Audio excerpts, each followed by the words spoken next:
Welcome in to the Fun Astrology Podcast on Thursday, October 19th. Thomas Miller, I am announcing here. This is being recorded midday yesterday, and if stuff changes, I'm not going to have the luxury of re-recording, so we're going to basically stay away from anything current, but I don't know what's happened that we know now. And that's fine as far as what we're going to talk about today, because I want to move over and start talking about the eclipse, which of course is Saturday, October 28th, a week from Saturday.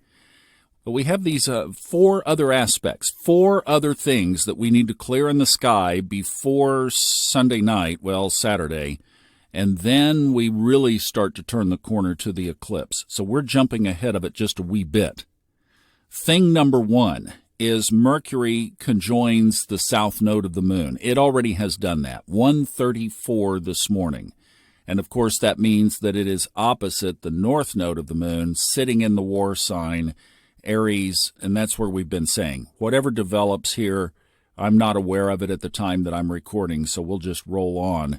But the second thing that happens is also early in the morning, interestingly, 1:37 a.m., almost at the same time. Mercury conjoins the Sun. So you can just tell by the time ball here that what we have, Mercury, the south node, and the Sun all together.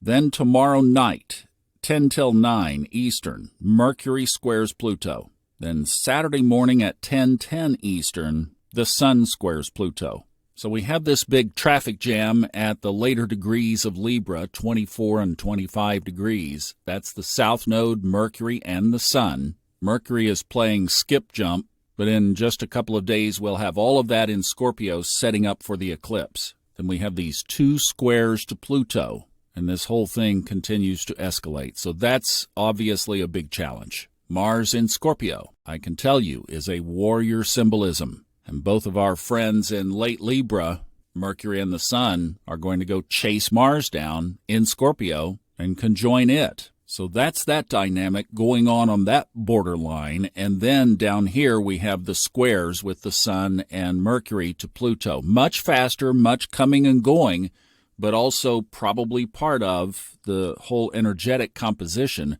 of what has been happening this week, the last 48 hours.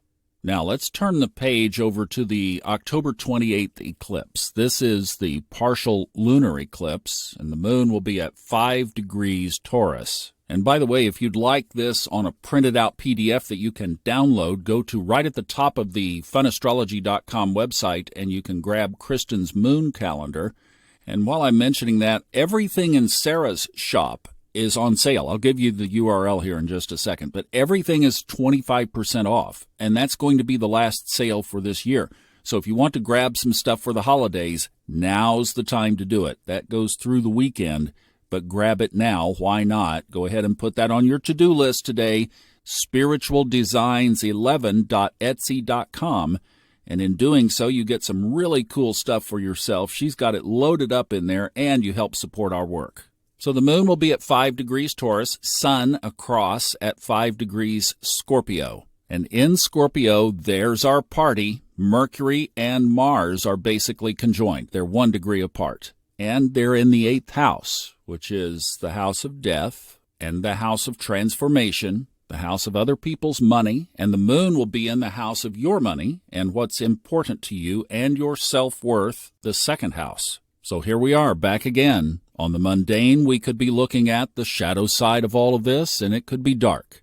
On the positive side, I'm going to be watching and waiting for this. I was going to announce something right before this, but I do want to be prudent and respectful, and I also want to make sure that I'm reading this energy correctly.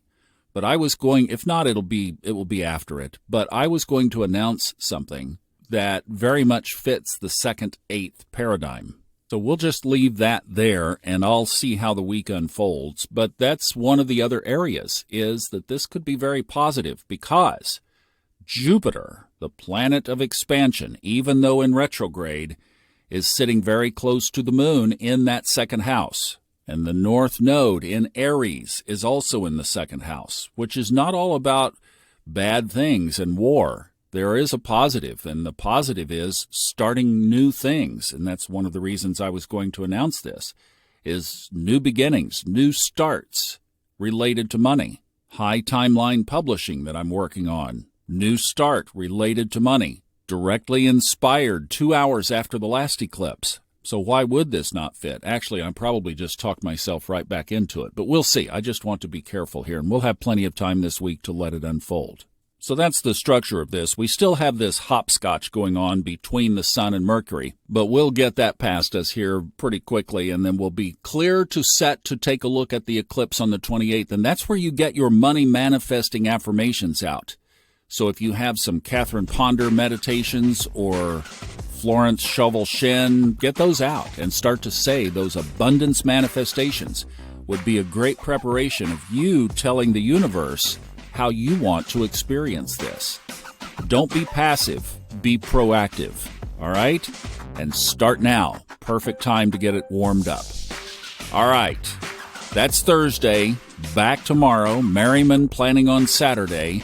And I hope that you guys have a great wrap-up to this week. It has been a tough one emotionally, but let's just stay strong and let's stand in our own ground firm on how we're reading the signs, reading the energy, and moving through the timeline. And I love you. Have a great day. See you back for TGI Friday tomorrow.